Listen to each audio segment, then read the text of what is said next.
like, when you think about something too much, it ends up just, you lose the seed of what made it awesome, the purity and authenticity of it, right?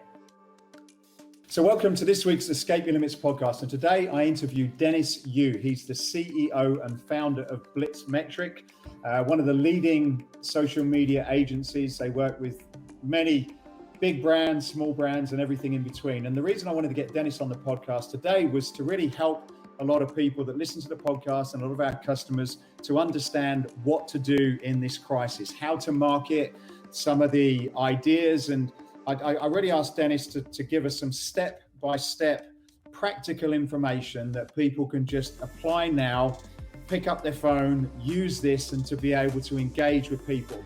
We also cover some content strategies, so how to understand what content that is relevant now and how to use some of the, I guess, sensitivities that people will have about selling to them as they're going through this very difficult period. Also, stay tuned right to the end, because Dennis is made a very great offer to anybody that's involved in the Escape podcast community. And if you get to the very end of the podcast, then you can hear about how to access that information. So it's a real fantastic information. I've learned a lot. I've been working with Dennis for a few years now. I'm sure you'll find it valuable. And please let us know what you think about the episode. Thanks for listening. I think I'm seeing double. I've kind of got myself on this Zoom screen in front of me, and behind you, I think I see myself. Well, I wanted to be able to show people how awesome you are and that we practice what we preach. So I decided to put you on my phone here and show how you're interviewing legends from your phone, how you're working out, and how you're building your brand as an example for everyone else in health and fitness.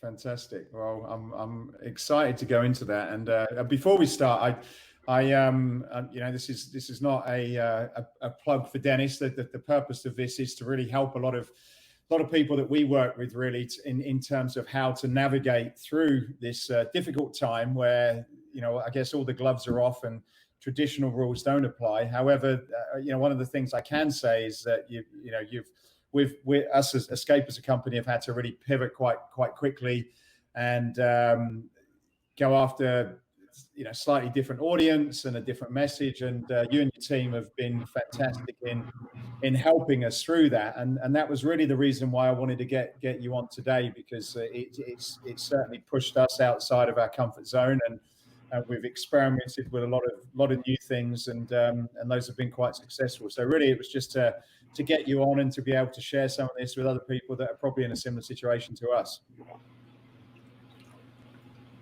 Thank you, Matthew. I can also share a bit about that cocoon water later as well that you drink. You got me hooked on. So Dennis, just for those who haven't heard you on previous podcasts, give us a little bit of a background on yourself and Blitz, please. I'm an engineer. You can tell I'm Asian. I was good at math. I built the analytics function at Yahoo 20 years ago, if you remember if you guys are old enough for Yahoo. And I believe that there's a data process-driven way to be able to drive marketing. So I'm the weird person, because among a lot of marketers and entrepreneurs and salespeople, I'm an engineer. And we built a lot of systems that will do things like run ads on Facebook and Google and do analytics. Like we set up the analytics for Nike and Brown-Forman, which makes Jack Daniels, or Quiznos, or the Golden State Warriors. A lot of brands, a lot of retailers. And the things that have worked for us that we found, we've put into a cookbook and a checklist that we believe anyone can follow, even if you're a gym owner and you have one location, or even if you're just an entrepreneur, you're a personal trainer and you're just getting started. These are things that you're able to do, leveraging what works from the big boys. So me, I'm just honored to be a trainer in the online sense and sharing what I know about digital marketing. In the same way, you might help somebody perform an exercise in the right way. I'm going to show you how to perform a digital marketing exercise. And so we've built thousands of agencies and trained up tens of thousands of people in digital marketing following these processes. And like a lot of what we have is here, which is what we've been working together with Matthew and his team on. The idea that there should be a cookbook or a reference book on how you do digital marketing. The same way, if you're a doctor, there's a book on how you do surgery. If you're a mechanic or you fly a plane, there's checklists and processes. And that's what we want to bring to digital marketing. And I guess like digital marketing itself is something that a lot of businesses are getting their heads around. However, I guess, most people that are not total startups have probably got some sort of formula that's been working in terms of generating leads and creating brand awareness. But with this COVID situation, what have you seen as a marketer that's shifted in terms of how businesses have, they've got their marketing plans in place and they've been doing things in a certain way? What are some of the big changes that you've seen that have happened once that sort of really started to hit, Europe, United States, etc.? Yeah, in the last couple months, we've seen that the amount of online traffic has increased 35%. And that's across the board because people are at home. So you would see Netflix, their typical surge pattern around 7 p.m., it would go up like this. But now what's happened is that surge is there all day. And online, we see the same thing. Facebook is up about 40%, Google's up about 30-something%. At the same time, the amount of advertising has gone down. So that combination of supply and demand has caused ad prices to be half or cheaper than they have been since 2012. And this is an incredible reset for people who are not just in fitness, but in retail, if they can leverage advertising to be able to take market share. My friend Tommy Mello runs A1 Garage, which is the #1 garage door company in the United States. He did 30-something million last year, and he's using this opportunity to be able to take away market share from the other people in home services because the advertising's so cheap that he's actually able to drive more business right now, even on lockdown, than before. And the key is that he's shifting a lot of his advertising, a lot of his marketing to virtual, like we're doing here. So things that you can do in person, how do you create a virtual format on that, on training, on teaching people, on showing what your kitchen looks like? Like I'd ask you, Matthew, how many kitchens, how many inside of houses have you seen in the last couple months? One. Well, and how many Zoom webinars have you been on, right? Everyone's shifting to Zoom. I think I did 15 in the last week and a half. And we've all had to learn to adapt online to be able to engage with people through Messenger, through Skype, through StreamYard, all these different apps. And we have to be able to build relationships with our community. And the ones who are able to do that are not only going to survive, but they're going to take away market share from those folks who go under and aren't adapting over into digital.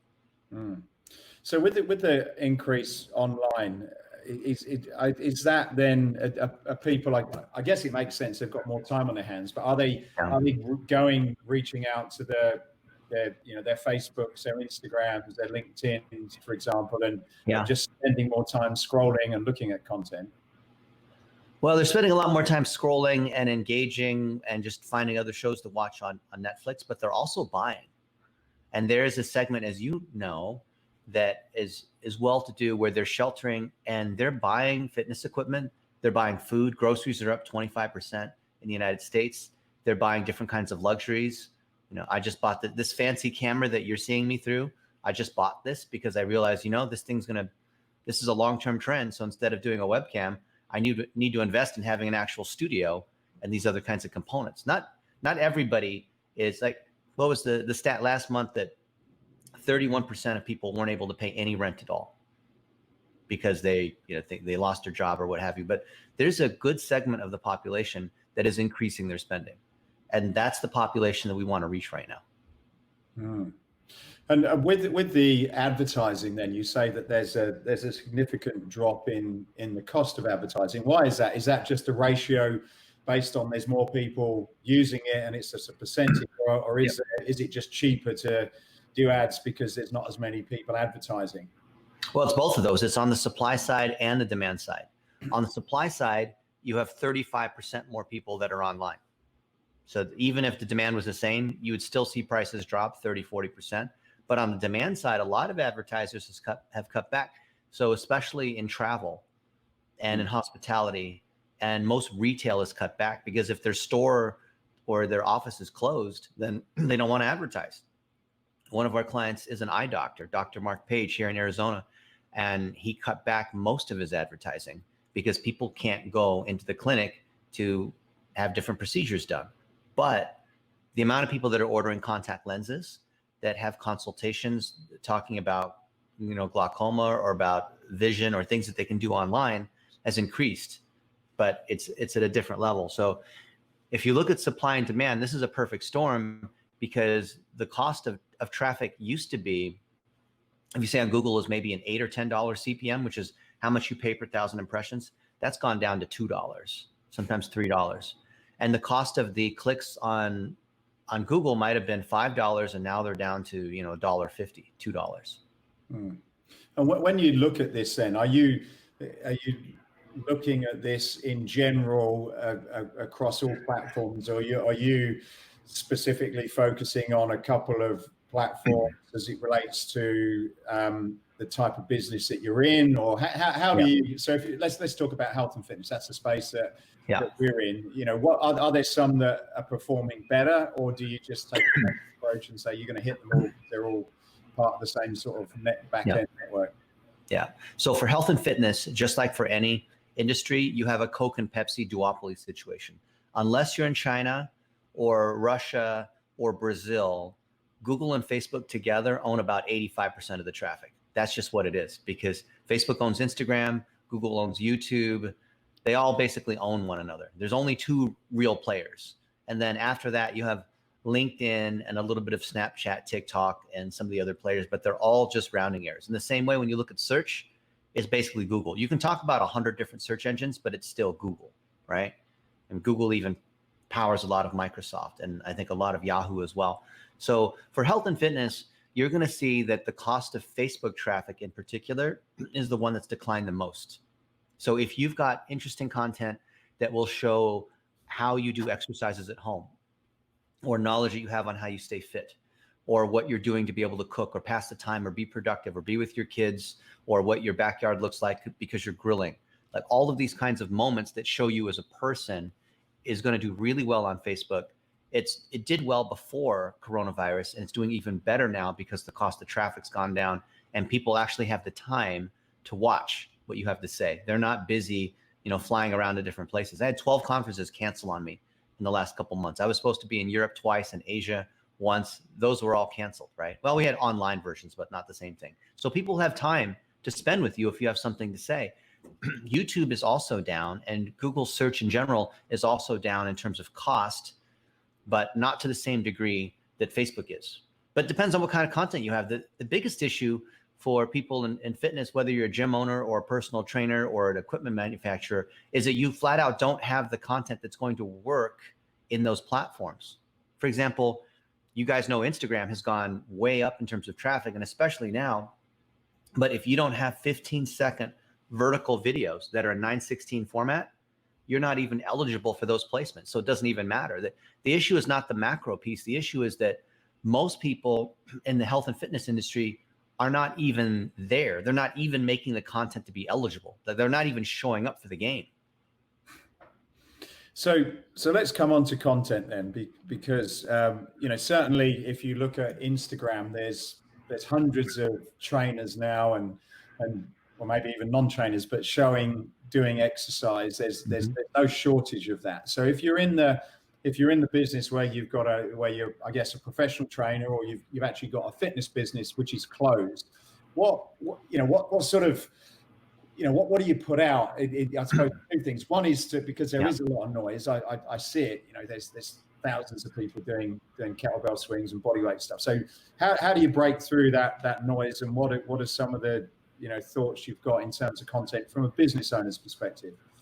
So let me show you something. I'm going to share my screen here, and let me know if this is coming through. See how often you get to see this kind of thing. Okay, here we go. We want to be able to show. Can you see this okay? Yeah, and I'm gonna sort of explain, if you can explain some of it for people that have just got audio on as best as you can. Okay. So imagine a 3-stage funnel. In the same way you have multiple stages when you want to get married, right? You go on a first date, you have a first kiss, all the way down to a conversion. And we want to do the same thing for our marketing. So if you're in health and fitness, think about what you're going to put in each of these 3 stages of awareness to consideration to conversion. Most people are just down here in the bottom where they are used to selling, or maybe they didn't even sell because they had a retail location or they relied upon a distribution network, to be able to sell their products. But you want to have these three different stages. The biggest thing that people are missing is in the middle, which is this consideration phase, which is also education.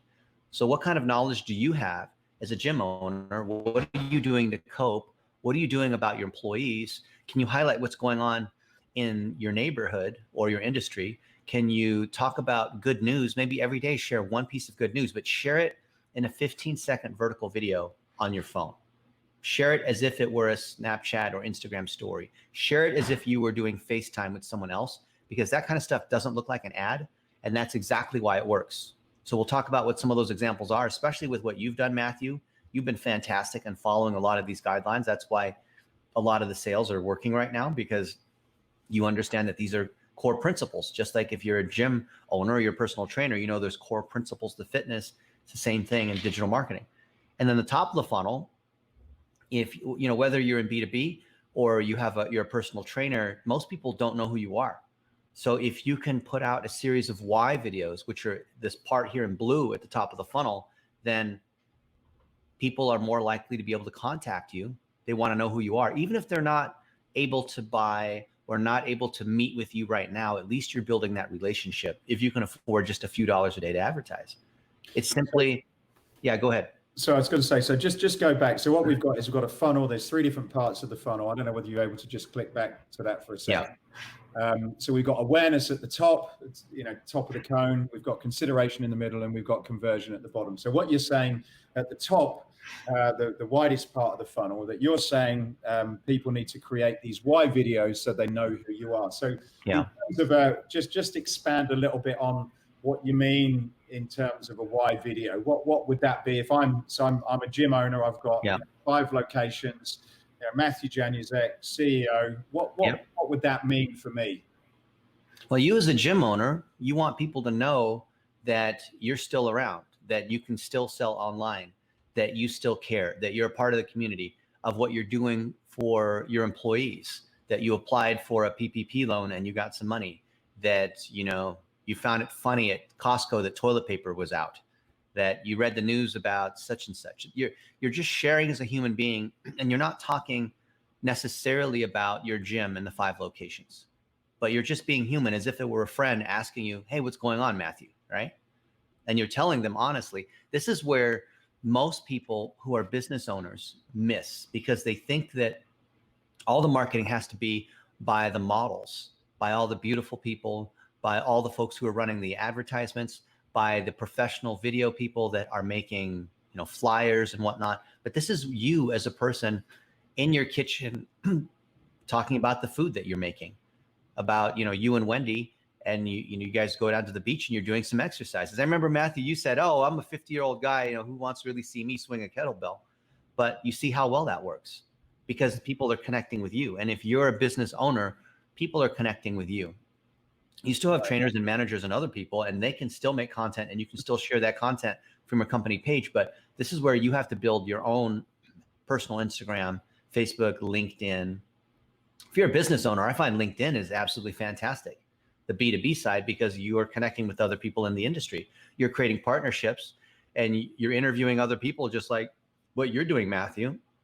And that drives other people in, even if you just own a gym in Orange County and you only want to attract, moms that are 35 plus in Orange County. Still works. And so, stand out, your other question is stand out.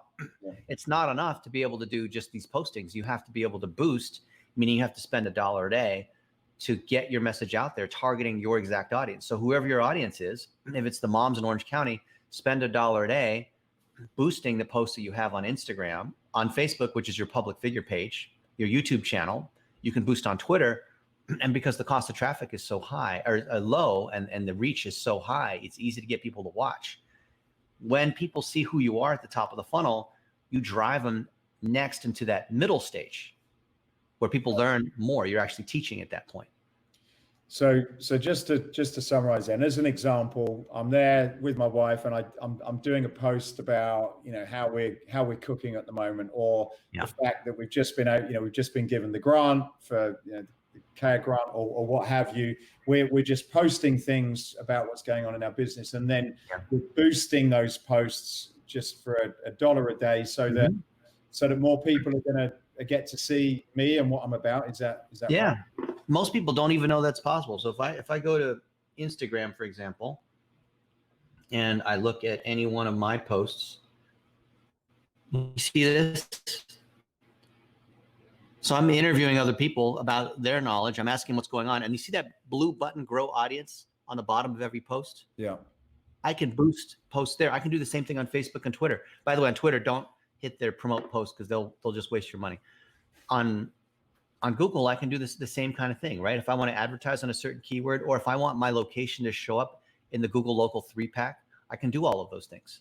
Whether my locations are open now or not, I can still drive top of funnel engagement. I can still say, message me and let's have a consultation about your fitness goals. Or here's my coronavirus guide on 10 things that you can do to be able to stay trim. Because a lot of us are just eating unnecessarily, right? Mm-hmm. There's a lot of knowledge that I can share. There's a lot of stories that I can share that are independent of, come to my gym right now, or, if the physical location is closed, there's a lot of other things that we can do just to build a relationship. Now, I can sell gift certificates. I can promote my favorite restaurants and do what's called a benevolence campaign, where I'll say, hey, here's a $50 gift card that I bought from Sal, who runs Sal's Pizza. I've been going there for years, and I want to give this to so-and-so, right? Or if anybody's in need, let me know. I've got extra toilet paper. Other things where you can show that you're part of the community. And then you can boost that for $1 a day. It's not an advertisement, but you are paying to get your message out because you want to build that kind of trust in the community. And that's what works super well. We see a lot of folks who are trainers and chiropractors and tax attorneys, that they're doing things that are not related to taxes or chiropractic or what have you, but they're driving business because they're showing that they're good citizens in the community. And so really that's just about sort of, I suppose, if on a personal level, I suppose it's like going out, meeting someone and saying, oh, hi, I'm Matthew, I've got 5 gyms, telling that story. So what you're doing is you're just you're sharing who you are, what you're about with more people, so they're getting a relationship with you, essentially. Is that? Yeah. The biggest issue we see here, because we've coached a lot of business owners through this, is that they don't want to press the red button. They don't want to show their face. They're used to having corporate communications, a corporate marketing team, a professional videographer. You have someone amazing like Kevin Lee, but you have your own phone, and look at how well your own selfie style videos have performed, Matthew, right? And I think when people can get over that, if you own 5 locations, right, you're a gym owner, they need to see who you are. They need to know that there's someone who's behind this. They need to know that people can still call. They need to know that, or, if you're still open in certain respects, they need to know that they can still come in. They need to know that your business is still alive and it's not shut down. They need to know, as a friend, what kinds of things you're struggling with, what kinds of opportunities you have, what things you're grateful for. And when you level with people in that way, you build that kind of bond that creates tremendous loyalty, and people want to engage. They expect your direct messages to be able to fill up on Instagram. Expect people to be messaging you and emailing you and FaceTiming you. And it's a great way to connect. It's the right thing to do. And it's also great for business. And is there in terms of putting out those kind of messages, and even for me, it's, I'm not a natural, and I struggle to get in front of camera and to do it. And with your help, you've sort of encouraged me to keep working on it. But is there a frequency as an individual that you've found works for you, or people that that are starting to do this? There's no set frequency, but you want to do this a few times per day. And a 15-second video is so easy to do. Anytime you have anything that you want to share. For example, I just got these AirPods and I think they're really cool, and I can make a 15-second video about a cool thing that I learned about that, or that I'm grateful that we have enough food here for 6 months, right? Or just anything that you want to share. Or I'm grateful for you, Matthew, because we've been able to hang out in Las Vegas and in Asia and all over the place. And just little moments like that. And look, I'm not a professional video person. I'm an engineer, right? I'm the last person who should be on video. I should be behind a terminal writing code, right? And if I can do that, any of you guys can do that, right? Anyone, I'm jealous of the people in health and fitness because I see you, Matthew, you're 50 and you're ripped. I'm like, oh man, he looks great. I would never want to be on video after seeing him, right? And with the you say twice a day, which is a lot. Where are you putting it? What's the difference? I guess you got Facebook and you've got the sort of feed, and then Instagram where you've got stories, and then the feed, which I suppose on Instagram it seems as though people spend a bit more time writing stuff, and then you got LinkedIn, which seems to be a lot more. What's the difference? How would you do that on different platforms? So this is something that you guys will probably think won't work or doesn't make any sense, but I've done this thousands of times, and we've shown thousands of people how to do this. Look, this is my home screen. You can see this, and I've got all these different apps, and the key I want you to remember is these 3 words: reply with video. Okay, so reply with video. And if I come here to Facebook, and you can see I'm on Facebook, I can do a story here at the top. I can do a post by doing a post here, clicking photo, whatnot. But if I click add to story, for example, and I just make a 15-second video, and I say, I'm here with Matthew Janusek on the Escape Fitness podcast. We would typically hang out in person, but we're hanging out right here, and I'm showing you a 15-second video right on my cell phone behind the scenes. This is what you guys need to do. Make 15-second videos on your phone. See, now I did that. I made a video just now, and I'm sharing it. I could tag you in it. Now I go to Instagram, same thing. Here's these posts on Instagram. We're looking at the stuff that you've made, and I can come here to my story in the top right, and you could do it for your company page as well as for your own Instagram. And I literally do this. In this case, maybe I'll point the phone at my face and I'll say, Matthew Janusek is the CEO of Escape Fitness, and he told me that he didn't feel as good being on camera because he was 50 and he wasn't as good looking at these other models until he realized that what people cared about was him and the messages that he had. So you should do the same. So I made a video just now, right? You can do this anywhere in your kitchen. I do it in the jacuzzi. I do it, whatever. I'm not a fitness model. Matthew looks great compared to me. And then I literally just post that. Here, I click post on my story, and I've just done that. Now check this out. Now I come to my email, and here's an email. Doesn't matter. I'll just let's go to my inbox, and you can see, look, let's look at the latest message that came through. And here's one from Jeffrey Eisenberg. It says, "Hi, Dennis. Anthony's a good friend. Please see if you can help." And this is Anthony Garcia. And then I'm going to reply. You can see here I'm replying, and I'm clicking attachment. Now, what I could do is reply back with a bunch of words, but instead I'm going to click here on the camera, and I'm going to reply with video. And now I'm clicking video. I'm doing a selfie, and I'm saying, "Hey, Jeffrey, Anthony, I would love to connect. Let me know. Hit me up. My number's in my signature below, and we can figure out what we can do to help you with social media." And so I've just made a video just now, and I say use video, and then I press send, and I've just sent a video, and you can see here, there it is. There's a video on the bottom, right? And I'm replying with video. Anywhere where I'd reply with text. Here, let's go to my messages, okay, on the iPhone. And let's go to the latest messages. And you can see, this is my friend who interviewed me for the Global Virtual Summit, right? And we're going back and forth, text. And then now I'm going to reply with video. Now I've got back to the camera, and I'll say, "Hey, Eric, I thought that was so funny that on 420, at 420, we were making a video together. I wonder how many people are going to pick up on that. That was so awesome." So now I've just made a video, because yesterday is 420 and we were recording live at 420. And now I press send, and you see now I've replied with video. Okay. So when I've got lots of these videos and they're here, let's go to my Photos app. Photos, right here on my phone, Photos. You can see all the videos that I've been making, lots and lots and lots of these videos outside, walking around, talking about my favorite vegetables at the grocery store, or I'm out hiking.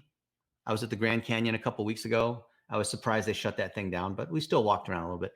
And these are the moments that you can then cross post to LinkedIn and Twitter and YouTube and Facebook and Instagram and all that. It's not this content is made just for YouTube, or this content's just for Facebook, or I'm going to post that I have to create different content for each channel. You create content independent of the distribution channel. And once you realize that, everything falls into place. You realize you don't have to create as much content because you can format it differently. So for those of us that are graphics designers, Adobe has the Creative Suite, and that's the dominant tool that graphics designers and video producers use. They have tools that will automatically resize your videos from landscape into portrait, into square, into all these other formats, like automatically. So you can make stuff work. Like YouTube, of course, is landscape, but you can have the same video resized into portrait and landscape and square and so forth. The best video right now on Facebook is in square format. Right. And so with LinkedIn then, which is more of a business platform, are you saying you also still have that same approach where I'm here cooking with my wife? Yeah. Here, you want to see? It's a lot, because that was true up until a few months ago. But with everyone at home, here's the main point. People want to feel like they're connected with you. People want to feel like there's an authentic connection. And can you see this? I think I'm trying to share my screen here. You've got your LinkedIn page there. Okay, there it is. So now I'm on LinkedIn, and let's go look at my most recent posts. And the way to do that on either me or anyone else is you click on that profile and then you scroll down here to post as an activity.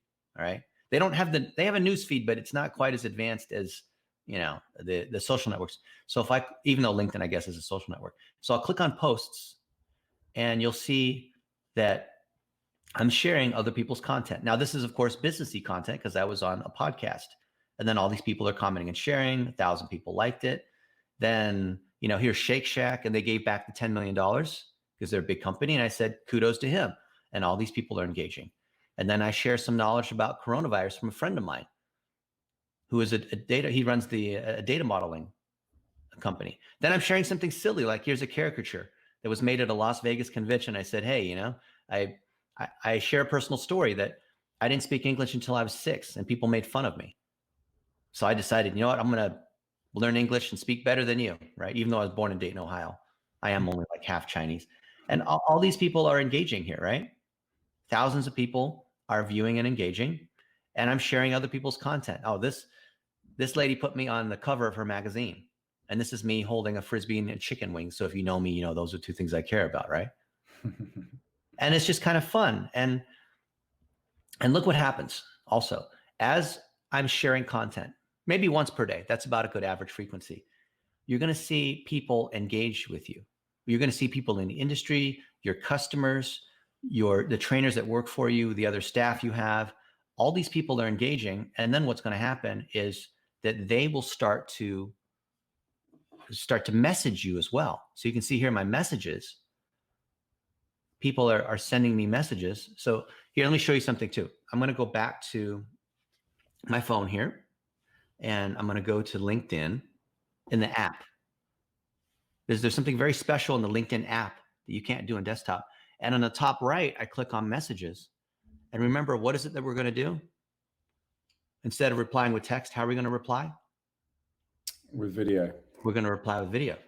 And that's what Janice, this lady just did. This is the most recent chat. You can see she just chatted me. And let's see, what did she do? Hey, Dennis. Yes, I totally get it. Being real, being human, 15 seconds at a time is really the way to connect. On LinkedIn, in person, wherever. Trying to sell to everyone every minute is just not cool. So I'm really enjoying your class, getting more involved in LinkedIn than I ever have before, and even encouraging my clients and the people in my networking group to do the same. So that's cool. I feel like I'm learning. So she's helping local businesses be able to grow and make simple videos like this. And then I'm going to reply with a video. See, in the reply, I could use text, but I hit the plus, and then I click on video, and I'll say, because I'll flip the screen to me, and I'll say, Janice, I am so honored that you are sharing your story. Everyone needs to hear more about the ups and downs that you have been through. And that's how you're able to help local businesses, because you're demonstrating from example Kudos to you. I love seeing your growth. So I just made a 14-second video just now, and I pressed send, and now I just replied with video, right? That's literally what we have to do. If we're creating lots and lots of little 15-second videos, we can post that on YouTube, Facebook, Instagram, whatever. We can turn every one of those videos into a blog post. Literally, you just take that video and you post it as your blog post, give it a title, that's it. You don't have to write this whole 500-word essay or things like that. And guess what? Is Google more likely to pick up your blog post or pick up what's on Facebook in terms of you showing up in search engines? I don't know. Well, if you drive into the Ford dealership with a Mercedes, how are they going to feel about that, right? So Google is about the web. They want to index websites. So any content you have, you want to make sure it shows up on websites, because Google will reluctantly show things from Twitter and Facebook and whatever. But, you know, like, yeah, you wouldn't go to the BMW dealership with your Mercedes. Right. So when you say you do a video and then create a blog post, like if yeah. I know how much time it takes just to do, you know, to try and do social media on top of everything else. But what are you saying? You would take the video and then you would write about it, or you would just upload the video to a page? What can you explain that part? Well, there's this myth that social media takes a lot of time and we're all really busy. Everyone has enough time to do something for 15 seconds. You saw me do what, like 5 or 6 videos just now? Yeah. Everyone has time to breathe, right? This is not the thing you have to spend hours over and enslave, you know, you're like, what? It's not some crazy thing. You're literally just making a few 15-second videos. If you're a good manager and you're a caring business owner, then you're connecting with your team. You're saying what you feel. You are being grateful. There's all these different messages that don't take a lot of preparation, that are just right here on your phone. And if you're like me and you're lazy, how would that create a blog? You said that Google would prefer the web page as opposed to the Facebook one. How would you do that? Yeah, literally you have, so if I go to my Photos app, you can see I've made all these videos, right? Yeah. Even silly things, like I'll take a picture with a dog. People, like, if you have pets or children, those things do really well right now. So definitely leverage those. And with any one of these videos, I'll send it to rev.com or Fancy Hands or Fiverr or onlinejobs.ph or Upwork, any of these places where they can take that video and turn it into an article. They can transcribe it, right? Which is pull the words out of it. And now you have a blog post. I have one assistant who I've got several hundred people that do this, because we're doing it for a lot of people. And she has gone through all my Facebook posts since 2009. That's more than 10 years, and turned them into blog posts. And I think she's doing 14 per hour. So she spent, who knows, like 50 hours. But imagine I think I'm paying her like $15 an hour. So it's basically $1 a post. And I don't have to do anything. That's the key. She's going through anything I've ever made, any podcast I've ever been on, any content I've ever produced that's been on, you know, Instagram or Facebook videos, and turn them all into blog posts. And guess what? They're all ranking. They're all on the subjects that we talk about. They're starting to rank. And I'm getting calls from the business owners about those items. My friend, I think his name's Ken Graber, he runs Graber Olives, right? They have very, very gourmet olives. And I made a video about that. And then we turn it into an article, and it ranks on Graber Olives. That's really cool, right? That's a no-brainer thing for you to do. Think about all the content you ever produced already. All you have to do is just copy it back over into blog posts. So now Google can see it. So they would just put it now it'll go up on YouTube. Onto a sort of a WordPress page on your website. You would just take that video, someone to transcribe it, and you just upload it on a regular basis, right? Yeah. And then any content you have on YouTube, turn it into a blog post. Turn it into snippets that you put as Facebook posts. Or you have long form content like this podcast, and you, me, and Kevin know we can chop that up into 50 different pieces to distribute across all the platforms. So with in terms of, again, simplifying it, what you're saying is that there's places like Upwork and rev.com where you would just go and find some sort of virtual assistant that would, for a price, take care of all that for you then, yeah? For $5. Yeah, that's why Fiverr is called Fiverr, Fiverr. You can get someone to do all kinds of cool stuff for $5.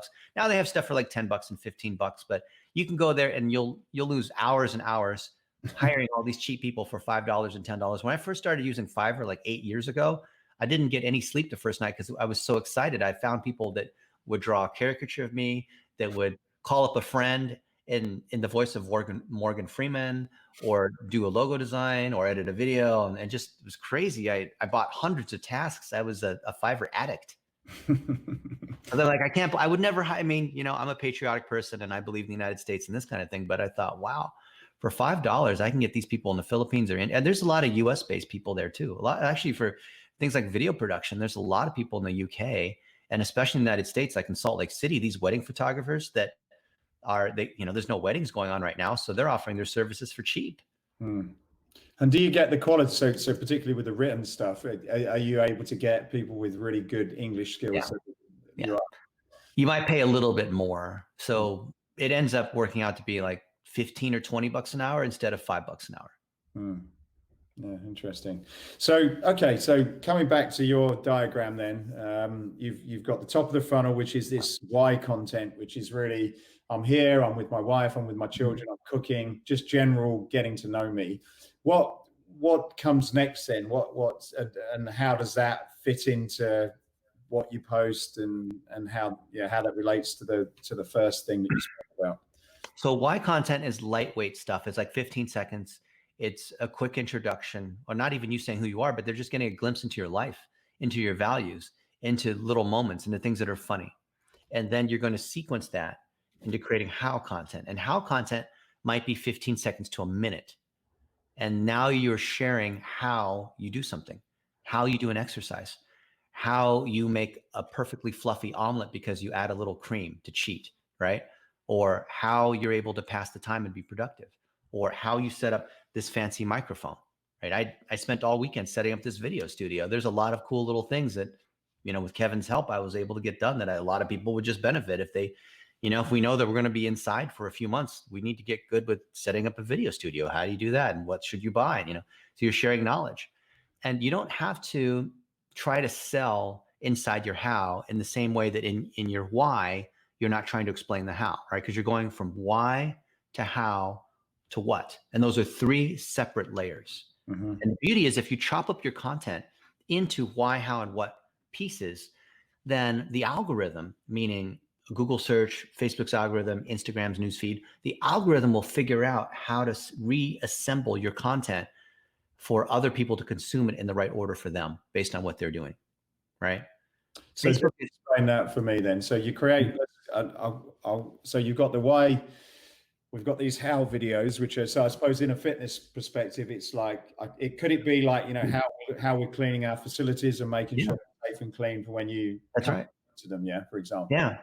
Okay. So when you say Google and Facebook will figure out how to put it in order, how do you go from, hi, I'm Matthew, I'm here with my children, we're just cooking an omelet, to, and by the way, you know, I've just got this new cleaning machine that's going to make sure my gym's nice and clean for you when you come back? So you can post, you can create any one of these videos in any sort of combination, whatever inspires you at the moment. It doesn't matter what the order is. It doesn't matter when you post it. Post them all at once. Oh, but I can't post 10 at once. People will get overwhelmed. No, they're not even seeing your content. Don't even worry about that. Just post all of it. And then you have content that's on different days, and Facebook and YouTube and Google and Twitter, not as smart. Twitter and LinkedIn are not as smart, but they're still there. They will figure out what pieces of content need to be shown to each person, no matter when it was. Sometimes someone will consume something today, like maybe on this podcast, and then they'll go Google me and they'll realize, oh, there's another podcast we did a year and a half ago, and that one goes way deep into the nature of the algorithm. And now I'm watching that. And now I'm, you know, watching this other YouTube video. Now I'm in YouTube hell because I'm, you know, when it's like, oh, pretty soon, like 2 hours have gone by and you've watched all these other things. You have 20 tabs that are open, right? That's what Google and Facebook do. Their algorithm is designed to addict you, to show you that next piece of content. So it doesn't matter when you post it, just get stuff going. Facebook and Google and these other guys will reassemble it. The AI is so smart. It's like playing chess against the machine. It will beat you. If you, instead of trying to beat the machine, just give the machine what it wants. Feed lots of little snippets that are organized into these three buckets of why, how, and what, and the system will reassemble. And that's not magic. That's not theoretical. The reason it will work for you is if you boost those posts. If you click on that blue post button, Facebook's algorithm, which is the same one that powers a newsfeed, is going to try to show your message to the person who's most likely to engage next. Right. So Facebook's system is emotionally, some of the data science people should not have published some of their research because they were just, engineers at Facebook, and they thought, oh, I'll just publish research that shows how people sequence through this funnel. In other words, for example, some of my friends, they run marketing at BuzzFeed, and they did some research, and they together with Facebook, to determine when people are more likely to watch funny content, or when they're goofing off, or when they're sitting on the train, or when they're on the toilet. Facebook knows things like that, so they know what moments people are most likely to consume what kind of content. Does that seem reasonable that Facebook and Google and YouTube, Instagram would be able to predict that based on your pattern of consumption? So why not let them do that for you?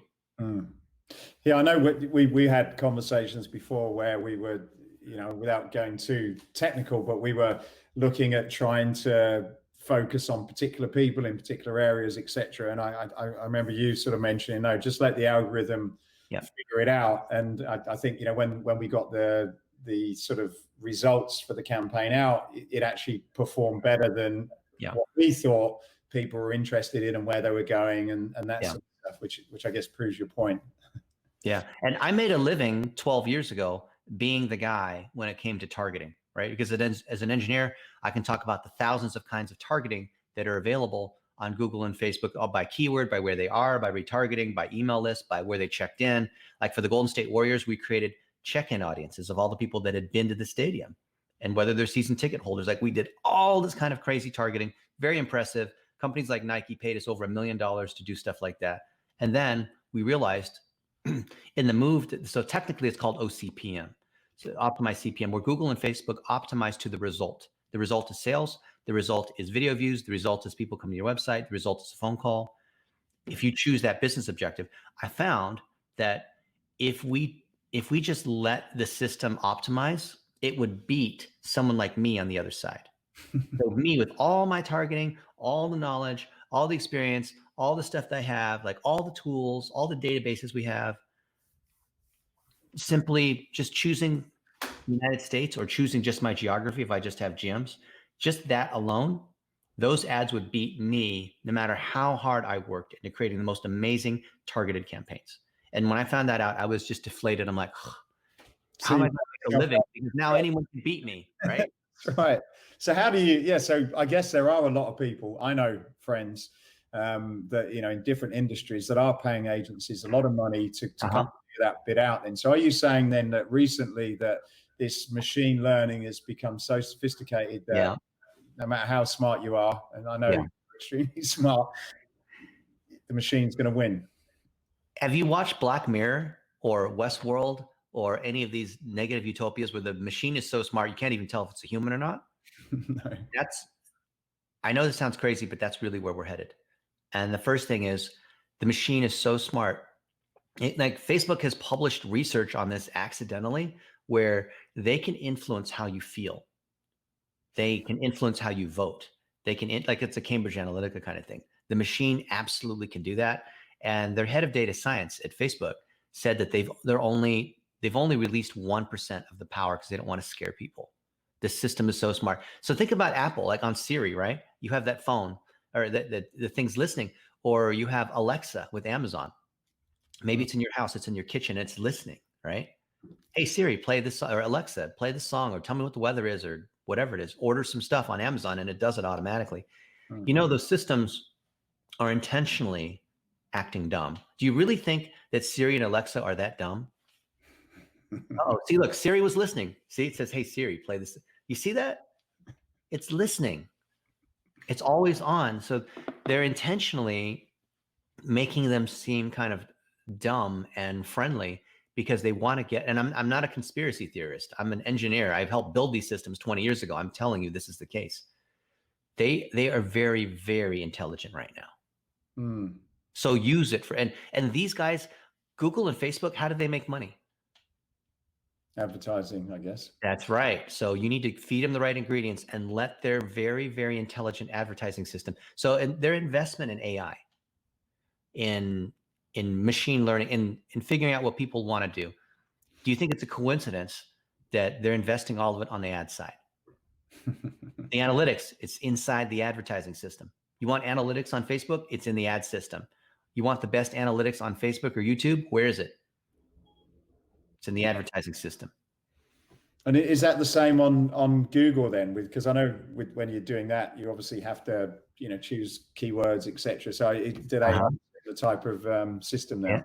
Yeah, they do. It's the same system. It's the same engineers, because the engineers that work for me at Yahoo are the ones who went over to Google. Do you think Google wanted to train up all these new people? No, they just stole the people that were on my team. And where do you think Facebook got their engineers? In Palo Alto, because they're right next door to each other. Where do you think Facebook's engineers came from?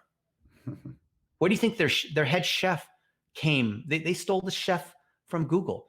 They stole Google's head of sales, Sheryl Sandberg, and made her the COO of Facebook. Why do you think these companies are located next to each other? So they can steal from one another. If I went to Google, I would have made $50 million. I only made $3 million, right? All my friends are like, oh, Dennis, you should go over to Google. I'm loyal to Yahoo. I've been at Yahoo this whole time. I'm going to stay with Yahoo. And then I see Google IPO, and then the people who are on my team, they cash out. I'm like, damn them. The system's very smart. It's using the same algorithm. It's built by the same people. And is this a recent thing then? Because I know when since we it is. This is quite new that the machine itself is you rely on. I mean, the machine has always been very intelligent. It has been, even when I was there 20 years ago. It's gotten a lot, the results and the output has gotten a lot smarter because people are producing more content, right? So you could have like LinkedIn's algorithms are very smart, but they don't have enough data. So there's not enough for the system to be able to work with, right? You need to have data that you can have a smart machine, but without the gasoline or the content, like the data being fed in, it can't really do very much. That's why Google and Facebook together have a Coke and Pepsi kind of duopoly, because they have the smartest system and they have the most data. Facebook is not. They open source a lot of their code. Same thing with Google. Why? Because they know that even if someone else had the code to build a Facebook or a YouTube, it wouldn't matter because you don't have all the data. Right. So basically the more it knows, and that's okay. That makes sense. So what's your views on organic then? Because is it really worth nowadays people doing their organic 15-second stuff, or are you saying really, it is? You start with organic and you see what resonates, and because it's the same algorithm, whether it's YouTube, Facebook, Google, Instagram. That algorithm is seeing what is going to drive the most engagement, who is most likely to see your content. And you need to be looking at organic as a testing bed to understand what's working. If something is working on organic, then it's time to throw fuel on the fire, which is to put money on it, which is $1 a day. And then you put $5 a day, and you put $10 a day. We did, I think, like 150 posts for Infusionsoft. They changed their name to Keep. And we put all of them at $1 a day, and some of them we put $100, and we even had one that we put $1.3 million against, but not at once. That post started out at $1 a day, and we kept putting more money and more money and more money, and we would have never known from the beginning that was the post that was going to win. Of the 100+ posts that we made, there was that one that just seemed to do better than all the others, and there's no way, even me or whoever, none of us could predict that was the winner. That's why we put lots of stuff out there. And it's usually the one that you didn't think about. It's usually the one that just sort of off the cuff, you had some sort of idea. And in the moment you just made a quick little video. That's usually the one that's going to win. The one that's not going to win is the one where you thought about it too much. You consulted with all these other people. You brought in a videographer, no offense against Kevin Lee, but it's just like, when you think about something too much, it ends up just, you lose the seed of what made it awesome, the purity and authenticity of it, right? Yeah, and we've done a lot. We've worked together for a while, and we've tried lots of different things. And I know some of your guys are putting up really old ones that I was quite embarrassed about that I'd done when I was on vacation in the back of the house. And strangely enough, that stuff seems to outperform the real expensive stuff. I know I prefer the stuff, but for whatever reason, some of these random phone videos that my daughter does seem to. Why do you think that is? That's a good point for everyone listening. Why is that true? Well, we've spoke about it a lot, and I guess it it seems, and maybe it's different on different platforms, and I'd like to discuss that point, but I suppose on things like Instagram and Facebook, I suppose it seems to be a lot more authentic. It's similar to what everybody else's post looks like, and it's like, oh, okay, I can trust that what's going on, and it's real, as opposed to and we've done some beautiful videos. Kevin does some absolutely outstanding work that many people have seen, but on certain platforms, it just, even it just doesn't go anywhere. It makes you think it's an ad. Right. If it looks like an ad, people are going to scroll right past it because we're all too smart for ads. LinkedIn, a little bit more professional, a little more business oriented, a little more about your career. But I find that personal content, especially now with this whole coronavirus thing, personal content actually is starting to work really well on LinkedIn. It used to be LinkedIn was just resumes and job searching. Now, because there's so many people online, it really is a social network. So what about YouTube then? Because I know, and I'm only sort of playing around because I know there's a stories function in there which I've not really used. But what, in terms of that as a platform, do people see that more as somewhere you're going to go and watch something longer, and the quality is a bit different as opposed to your Instagram and Facebook? Yeah. So YouTube is a destination site. That's why most of the content is going to be in landscape. But you also have people going live. You have people that are commenting and sharing like you would see in a social network, but the proportion of commenting and sharing versus passive consumption makes YouTube more like a TV network and less like a forum, right? So you have like Instagram and Facebook. These are social networks. They're like a forum, and where everyone's engaging with each other. And then over here, you have a few people that are producing, and most people are watching, and some people are still engaging. But with the new things that have come out on YouTube, you actually can make it. They're trying to move more into the middle because they've tried to create social networks. They've tried buying ones and creating their own, and it hasn't worked, right? 360, Google Plus, these Orkut, right? They've all failed. But you can still go live. You can still build fans. You can still do things like, if you have no presence on YouTube, you can still do like 6-second bumper ads. Those are super cheap right now. You can do true view through play kinds of ads, 30 seconds plus. That might cost you 10 cents, 15 cents to get someone to watch for 30 seconds. And you only pay when they've stayed for the whole 30 seconds. So you don't have to be that good on video. But the production quality and the ability to tell stories needs to be a lot higher on YouTube. People have a higher expectation because they're there to watch. So if you're just starting, I would start with Facebook and Instagram. And as you start to get people who can stay and watch for 15 seconds plus, because Facebook will give you the stats on how long people are watching. So if you can get people to watch for 15 seconds, then you could probably start to put content on YouTube. So YouTube's really more produced, I guess more engaging, more polished content. Okay. But you can still do how content, like how do you do stuff? And if it's an obscure thing, if you make a video on something that everyone else has already made a video on, then you're competing against everyone else. Good luck with that. But if it's a particular product, if it's about a location, if you're giving a review of your favorite restaurant because you're driving by to pick up some stuff, that will likely rank for that particular restaurant in that area. You want to make content against topics that are not high volume, right? So things, especially if you have a local business, then talk about other local businesses, interview them, ask them what they're doing. Ask them, what are they doing to take care of their staff? Ask them, whatever it is, be an interviewer, journalist, just like you are. And we're just getting into this with you guys, but with say, for example, we do a video on, how to work out at home with kettlebells, as an example then. So would the same rules apply? You do the video and then you boost that, let the algorithm figure out who to show it to at the same time. You can basically boost on YouTube, but it's a little bit different because it's part of what is called display advertising, or GDN, Google Display Network. It's banner ads. On Google, there's Google ads, there's search, and there's basically display ads. So YouTube is part of Google, so it's part of display, and you can run ads there targeting the same kinds of things you have on Facebook. You can do retargeting, which is people who've been to your website or consume your content or in your email list. You can target based on the keyword they're searching. You can target based on where they are. You can target if they like Lululemon and they are an aerobics instructor. You can target against all those same things. But in the same way that you said the machine earlier works, would you kind of narrow it down to a country and let the machine figure out who's watching it? Yeah, I would narrow it down to the broadest potential audience that you could target. So if you're a local business, I target everybody in your area 21 plus, something like that, and not try to get super specific, like 28 to 34, and they like these particular brands and they use this kind of protein powder, and like you could, but generally that's not going to work as well. Let the system optimize for you. Okay. And then what about live? Where does that play into? And again, I know there's a Facebook Live we're doing, I think. Instagram Live. Yeah. What's the score on live then? And why do people do it? Is there any benefits to doing that over, pre-recorded? Yeah. So I see two categories of live.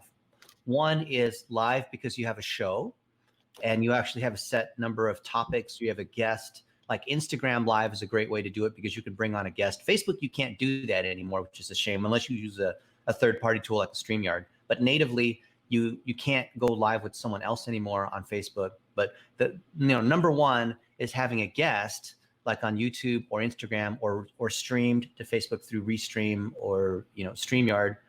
It is the best thing because you're going to produce that content anyway. So it's like a reason to produce the content. And then you're going to edit it. You're going to have someone like Kevin or our team cut it into pieces. And then you've created 50 pieces of content in 1 hour that goes across all your channels. And now you've satisfied your quota for potentially the month, right? So it's a great way to get lots of content at once. That's probably the most powerful reason to go live, because it also sends notifications to other people that, oh, Matthew Janusak's now live. Oh, okay. So if you're going to make the content anyway, you might as well just make it live, but do put in the time to figure out what the topics are and organize it. The second kind of live is an impromptu live. And that's just, you're jogging on the beach and you did some calisthenics and you just had some thought about the universe or whatever it might be. And you share that on the spot and you maybe go live for 5 to 7 minutes. LinkedIn's got live too, but you have to apply for it and they've been a little clunky and whatever. But you can go live on any of these other platforms, and because it's live, you have to notify people that that's the case. You could schedule a live, like on Facebook or Instagram, on YouTube as well. But the best thing is that when people come in, because they're sitting around, choose a time when you think people are most likely to watch, like 7 a.m. or 4 p.m., like right before dinner, or when they're sitting around in mid-morning, and you want to go for at least 7 minutes. Because if you go live for only a minute and a half, by the time people get that notification and they click there a few minutes later, you're already done. And so there's no opportunity to build engagement. There's no opportunity to have a conversation. Like on Instagram, you can pull in other people into your live. So you're talking about something and someone else is like, oh, I know about that topic. And so they can join you and you can interview them on the spot. What a great way to create content and let other people know you care about a topic and then get experts on the topic in real time. So really the benefit is just is the notification side of things. So if you're, again, thinking about fitness people that clubs are closed, trainers are there. So it's just very time relevant updates that you want to share and then use the notifications to let, to come and check it out. And if you don't have a big list, that's okay. Some people, they start their YouTube channel and they have 35 subscribers. So there's not many people showing up live. It is a little bit of a bummer when, if you go live and it's like one person watching. Like one of my friends, I won't name her, I see her go live and I'll just click on it because I want to, I'll see what it is. And then I'll realize I'm the only viewer and she can see that. So if I leave, she'll know that I left. So then I feel like I have to stay around and watch, right? Accidentally, you can click on things as well. And I'm like, oh, damn, I didn't mean to do that. Yeah. It's like, oh, I offended her. Yeah. Okay. So back to the funnel then. So you've got the why content, you've got the at the top, you've got the the how content in the middle, and then at the bottom, that's the sales part. Is that right? That's called the what. And the what is many different ways of selling. Selling can be some kind of call to action, like call me, or click on the link below, or fill out the form, or hit the message button and I'd love to chat with you. There's many different ways. Or you can just talk about your product and then they know naturally if they click on anything, it's going to bring them to the site or to a chat bot or whatever it is. I think the best thing is click the call on Google. If you're a local business, you can decide whether you want to send people to a website or if they just click the button, it rings your phone automatically. But you probably want to run those ads only during the hours that you're going to answer. You don't want to answer the phone at 3 a.m. or worse, you don't want them to click on that thing and you don't answer and then you just wasted that call. And that's when you say click to call on Google, are you taking people off, say, Facebook and then bringing them onto Yeah, you could do that on Facebook. You can run people to Messenger. You can run click to call in pretty much any of the networks. Right. And it's very simple. Google even has Google Voice, and they'll provide you a special phone number for free where it just goes through that phone number, and then it calls whatever number you want, your main number or your cell phone or whatever it might be. Right. Okay.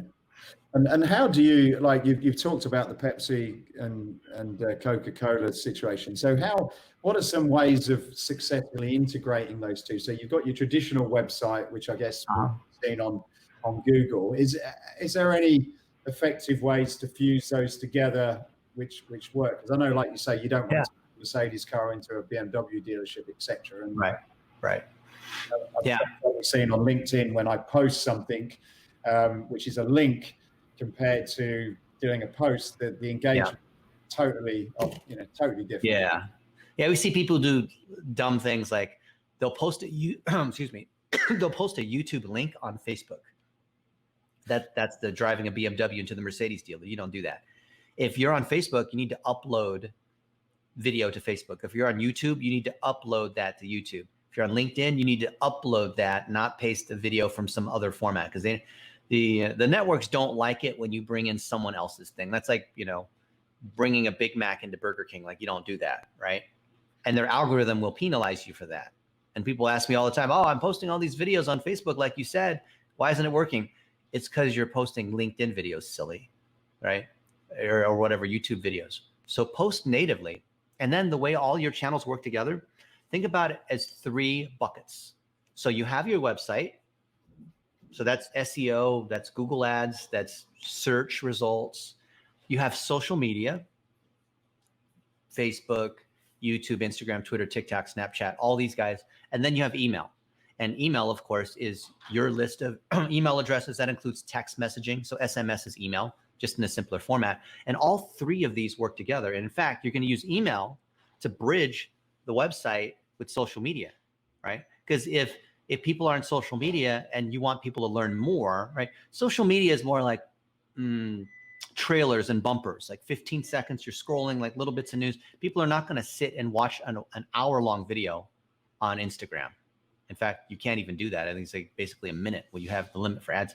And so you're gonna get them to come to the site through email or through clicking on links. And then likewise, if they're consuming content on the website, you have informational content. You're doing things like blog posts that embed your YouTube videos or cross, because we said you can transcribe and use the same content both ways.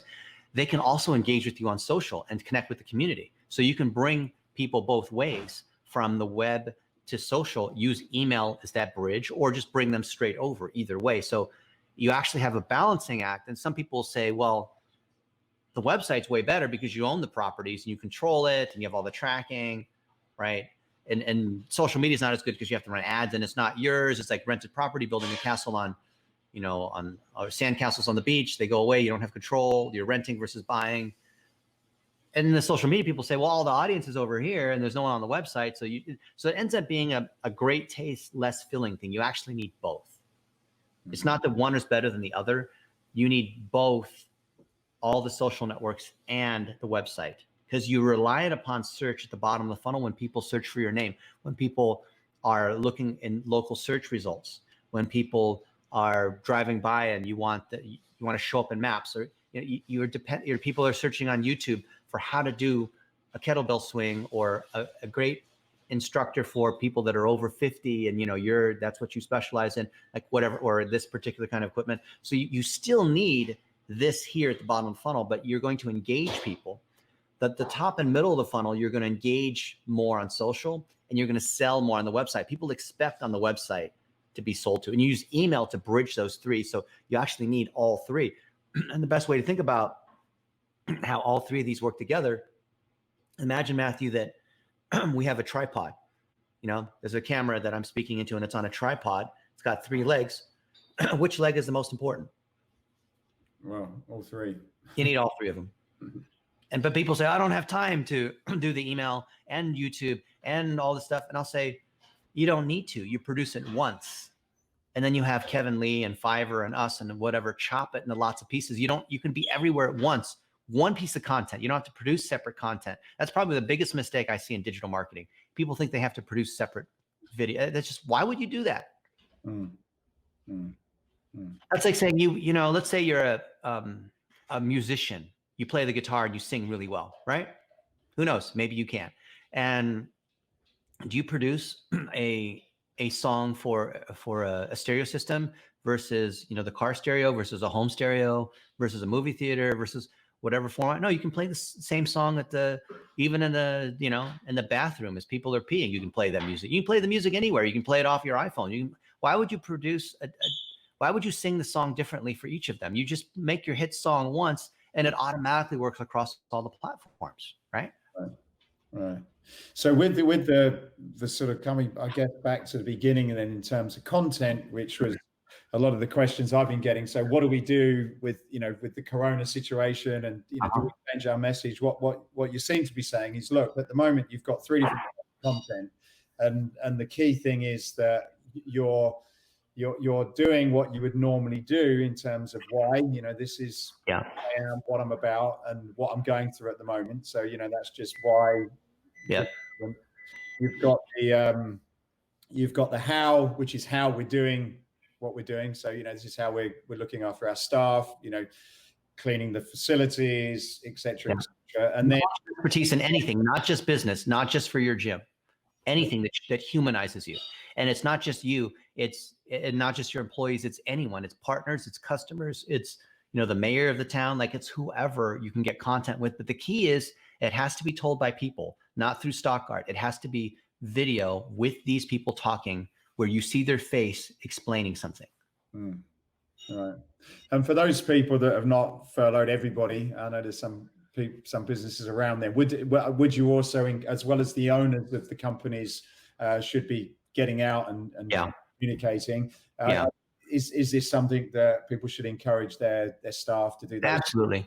Yeah. And a lot of people will say it's not me. So if you're the owner and you don't like, you'd rather have a model do it, that's not the right answer, because you have a particular angle, you have particular expertise, you have particular things that you can talk about. And then that master trainer can certainly talk about how to do these certain exercises and how to sell and all that. But you wouldn't expect a trainer to be talking about how they're running their business and about what's going on in the local economy and about, what they're doing at home to, for their nutrition, or everyone has a particular point of view. I would get customers on the Zoom and ask them how they're doing, not just a testimonial, but actually trying to tell their story, trying to get their expertise. Anybody who has expertise, anybody who has a story, I'd pull them on, whether or not it has anything to do with health and fitness. So with all this clever stuff and this machine learning, where does that leave agencies like BlitzMetrics? Is that done you guys out of a job now, or what part do you play in helping companies and in depending on the position they're in? So we put out a lot of free training because we know that businesses are hurting, and not everyone can afford an agency, nor do they need an agency. They need one thing. They need this. They need their phone so they can make a bunch of these 15-second videos like I just showed you to reply with video. But if they want coaching, then they can certainly get that in our program. It's at teamblitznation.com. We have a 1-year program where people can go through courses. We put a plan together for them and give them lightweight help, like group support. But most of the content that we have, Matthew, as you guys know, just Google my name or Google BlitzMetrics, you'll see most of the content we have out there for free already. So if you just want to learn how to do it, you can get almost everything on the internet for free, right? Just go to YouTube, do a search, you'll see it's there.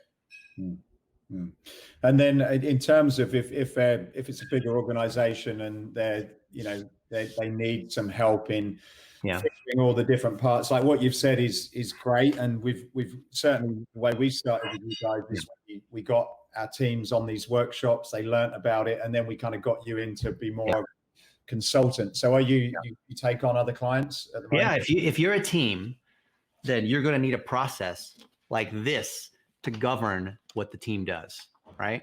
And for those of you you have to coordinate where you have someone who's in charge of the website, SEO, PPC, you have a videographer, you have different people with different locations and different products. So this is something that we would love to, if you're running a larger organization, and larger, I mean, say $1 million plus per year in turnover, then this is something I would love to share with you. And then you can apply it. You can have maybe you have a digital marketing manager or a director of marketing, and they can apply these checklists. Everything we have is checklists. There's a checklist for how you edit a video. Here's a checklist for how you produce a post. Here's a checklist, as you know, right? There's a checklist for how we have a meeting. There's checklists for all these things. And we believe that when you run according to the checklist, you're automatically avoiding the most common boneheaded problems that we see people make. Yeah. And here it is. Like, it doesn't cost me anything to give you this thing that we've invested several $1 million into producing. Why not? Right? Or you could just wing it and see what happens. Yeah. Okay. Well, we'll put some links to you and your workshops as well in the notes. And we like you said, Danny, create blogs and social media. Yeah.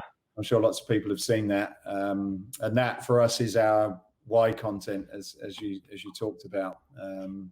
So sort of final question then, just as a bit of, I guess I'll call it a bit lighthearted at the end, but just to sort of change the gear from a lot of the practical stuff we've been talking about. So what's your views then on, at the moment, I guess, with what's going on in the world with the stories about Corona and the political side of things, and with elections and that sort of stuff. What's your views on social media in terms of what content they show and how censored these big organizations are? And are we sort of losing a lot of the freedom that these social networks, I guess, used to be able to give us? And are we certainly from ourselves, there's certain things you can put in place. I know I did a post just as an example talking about guns, and that wasn't allowed to be boosted as an example. Other social media organizations, so big that they're now controlling the dialogue, and somebody like governments behind them allowing it. What's your view on that whole situation? That is a tough one. That's a lot of nuance. And I've been on TV, like on CNN, in front of 3.5 million people live talking about stuff like this. So I got to be careful in how exactly I phrase it. But I'll tell it to you this way. The question is, do guns kill people or do people kill people? And does the media control people, or is the media reflecting back what the people want to hear? So it's not one or the other. They're both true. That's the correct answer. And so when we think about censorship and people that are spreading things that could be deemed as conspiracy theory or fake news, are the social networks liable in the same way that a newspaper would be liable for saying that a celebrity's dead, but they're really not? Or that, some crazy thing? I can tell you, I've seen hundreds of these crazy things pop up in the last week. The governments are now, not just the United States, but the UK and especially Germany and Canada, are holding the social networks accountable as if they were a publisher, meaning a newspaper, even though it's content that's published by someone else. And then you have organizations like the World Health Organization, which arguably is biased because of who's controlling it, that are saying, here's the latest guidelines. And here's the guidelines from the CDC and Trump. And then the states are saying something different than what the federal government's saying. So then who really is the arbiter of what's legit or what's fake news? That is a very, very difficult problem. I've posted some things about coronavirus that then got blocked, where it said this article is fake news, right? And I have friends that have posted things that are actual fact. I have a friend who was Obama's advisor on medical issues, and he's posting stuff around Wuhan and gain of function research on things that were published by the scientists. It was funded by the US government, and that's being marked as fake news. Well, it's published by the government, it's funded by the government. It's not fake news. It's reputable sources. These are research journals. It's not fake news, right? So it's hard because then we feel like the media and the social networks are controlling what we can see. So it looks like a First Amendment problem. So it's tough because Facebook doesn't, and Google and these other guys, they don't want to be liable. They also want to protect people from saying that, it's Elvis and aliens that are behind coronavirus. And really, the coronavirus is Elvis reincarnated, or I don't know, like crazy things. Like some stuff is like obviously crazy, but some stuff is actually legitimately news, because whenever there's a situation like there's a crisis, there's going to be people that want to take advantage of it and profit. Is that a conspiracy? No, this has always been the case, that people are going to try to do the best they can. Is it because they're all colluding? No, because if you're a smart businessman and you are the richest man in the world, and you know that viruses are going to be a big deal, certainly in 2012, 2013, you're going to start funding things like that. And if you happen to find a way to do that and monetize it, does that make you evil? Not necessarily. It makes you a smart businessman. And the same smart businessman is going to do smart businessman sorts of things. So what are you going to do about that, right? Or that certain companies got the Paycheck Protection Program loans and a lot of small businesses didn't. That there's nothing inherently evil about that, right? And it certainly is bad because small businesses like us didn't get any money yet. We submitted our application. We did everything the right way. And what we're going to see with social networks is increasingly there's going to be polarization. So I'd ask you, Matthew, when was the last time you saw a social media post of someone who had the opposite political view as you, and you're like, you know what, that person's right, I'm going to change my mind now? Never, right? And whenever there's a crisis, social media creates polarization. So whoever's leaning more right is going to be even more right. Whoever's leaning left is going to be even more left. And the reason why is something called the filter bubble. So the filter bubble is well researched. You can Google it. There's a great article in the New York Times and the Wall Street Journal about how that works. And that is that people are, because of cognitive bias, they want to be around other people who believe the same thing. So then their news feed is populated with more and more people who believe that very thing. So then people get the idea that everyone else must believe that thing too. And really, the system's trying to feed you what you want. So if you're an 8-year-old and you like chocolate chip ice cream, then the system's going to keep delivering you chocolate chip ice cream. And the world, from your point of view, is just chocolate chip ice cream.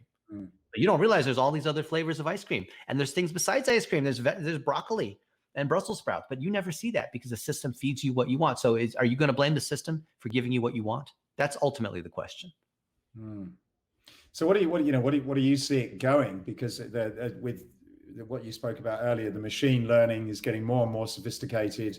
I guess the governments are concerned about the power, I suppose, with people with opposing views, because that can create, huge polarization and instability.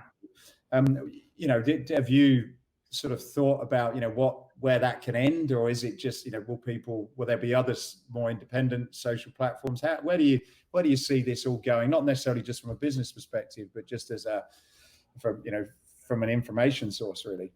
Have you seen the movie Idiocracy? I haven't. No, I need to catch up on my movies, I think. That's where we're going. It's where people have become so lazy and entitled. The idea of a feed is like an IV feed. So if you're too lazy to get up and you just have this tube that's straight into your arm and you're just sitting on the couch and the mechanical robot arm feeds you, you have the remote in your hand. You don't have to go, you're like basically glued in, melded in to your, lazy boy. That's where things are going. And when people trade convenience for freedom, they deserve neither, as you probably have heard. So Idiocracy is a movie that talks about that. And I think that's leading us towards a Brave New World situation as opposed to a 1984 Big Brother situation. We were afraid the last 30 years that it would be Big Brother, like a Soviet Russia or China that had so much surveillance that they were monitoring what the people are doing. And that's actually not the case. We have the exact opposite, which is Big Brother is us. Big Brother is all of us on social media. And it's because of our own biases, because we get fed more and more of our belief that anyone who's in a fringe group won't believe they're fringe, because social media is an aggregator of all the people of a common belief. So they feel like they're part of the majority in whatever is their majority. And that's a very dangerous thing. And I think it's going to lead to the end of democracy, or at least of the current US hegemony, right? And you look at the rise and fall of the great powers. There's a book by that title. And it says every major civilization went through a particular cycle where, they started with great hope and they had prosperity. Then they became complacent. And then people, the government was bankrupted because of so much largesse of politicians who promise more and more things, because that's what happens in a democracy, until eventually the government runs out of funds and you have anarchy again, and you start the cycle. And every great society, whether it was the Russians or the Ottomans or the British Empire, the Greek Empire, right now we have the American Empire. Because of what you see with technology now, this is the inevitable beginning of the end for the American Empire. And I was born in Dayton, Ohio. I'm a US citizen. I'm patriotic like everybody else, but you cannot beat history with every civilization that's ever happened. And so you see social media is an accelerant. You got a fire and you're squeezing more gasoline on it. That's what's going on with social media. The fire is still going to burn. It's just going to burn faster and harder because of social media. Interesting. Well, I think there's certainly a podcast on its own about that one. And I'm not an end times, doomsday, Armageddon kind of person. I'm just saying that things are moving towards a new world power. And if you look at in the last, I would say 500 years, how many times there's been a shift to a new world power? I want to say it was 14 times, and 12 of those 14 times, when there's been a shift to a new world power, there's been a war. So right now there's a shift in power from the US to China, and China's about to be based on GDP, based on like any other factor you want to look at, China's about to be the power. And the only one they don't have is military power. And so the question is, are we going to have a war? And what role is social media going to play in it? And what kinds of things are we going to see? Because the top leaders in US and China, they know what's going on, but they're playing a game where the public doesn't know. So you see a lot of posturing going on. So what are you going to see in social media that's going to cause people to believe one thing for another, or will it be manipulated? You see how easy it is for the Russians to be able to manipulate us in the United States. Very easy. I know it's possible because that's what we do for a living, is manipulate how people feel about a particular topic. And it's very easy. You can create a bunch of fake profiles. You can run ads on a particular video and it goes viral, right? We've been behind dozens of viral videos. I think that's scary. Call it marketing. All advertising and marketing is manipulation at a certain point, isn't it? Yeah.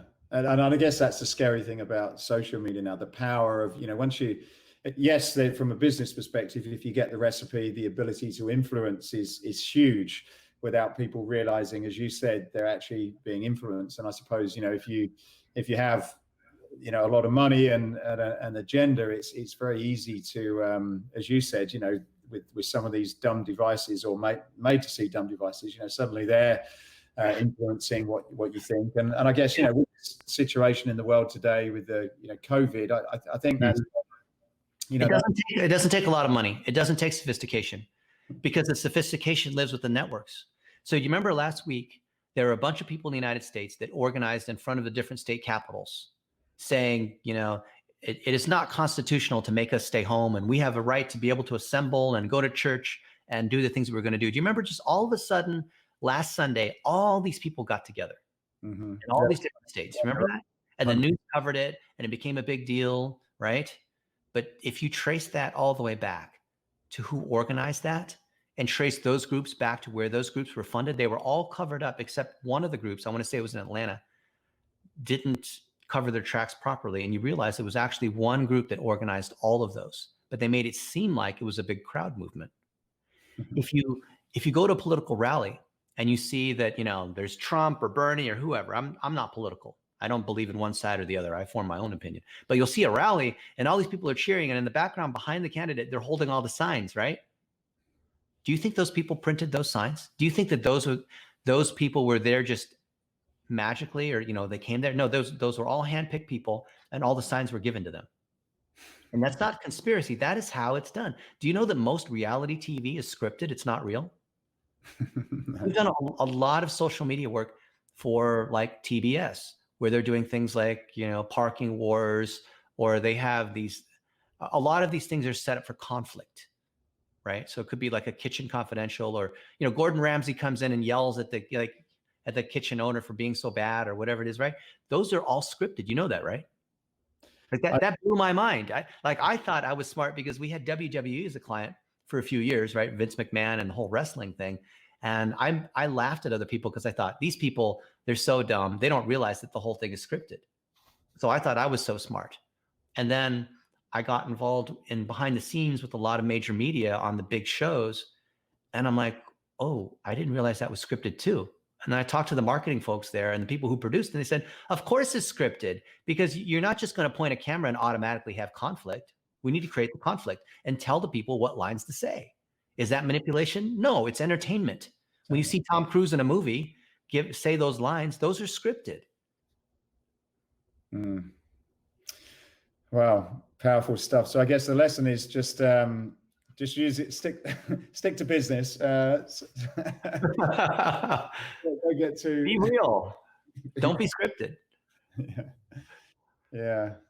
That's an interesting place to end there. So, well, look, Dennis, thanks so much. As I said, I've been learning from you for a long time, and every time I speak to you, I learn something new. And I'd certainly recommend the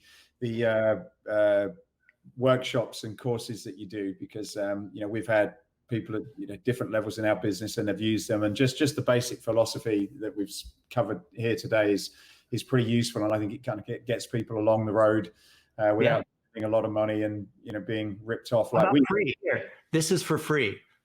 Reach out to me. I will give you all of this training for free, and you can implement it. You can hire your own people to go through it. I want to give it to you. And if you want to hire us for coaching or for implementation, then we're happy to help you. But when things are in crisis, now is not the time to sell overpriced hand sanitizer or to gouge people or take advantage. I think now is the time. If you have expertise, share it for free.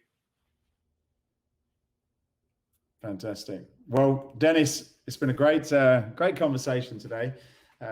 Thanks for everything you've done, and I hope this has been useful to a lot of people. We'll share all your details, your links, so people can get in touch with you directly. And I would say, if nothing else, it's certainly worth connecting with Dennis and taking advantage of some of these free materials, because as I've said, we've got a lot of value, and I'm sure people have listening to this have picked up on Escape via some of the stuff that these guys have been doing in the background. So thanks again, and I look forward to sitting down with you for a good steak once this whole situation is over. Thank you, Matthew, and thank you, everybody. I'm glad to spend time with you. Thank you, Dennis. Hey, I hope you enjoyed this podcast. If you did, then please go over to iTunes and subscribe to the Escape Your Limits podcast. Leave a review, leave a comment. It really would help us a lot to continue to keep these going.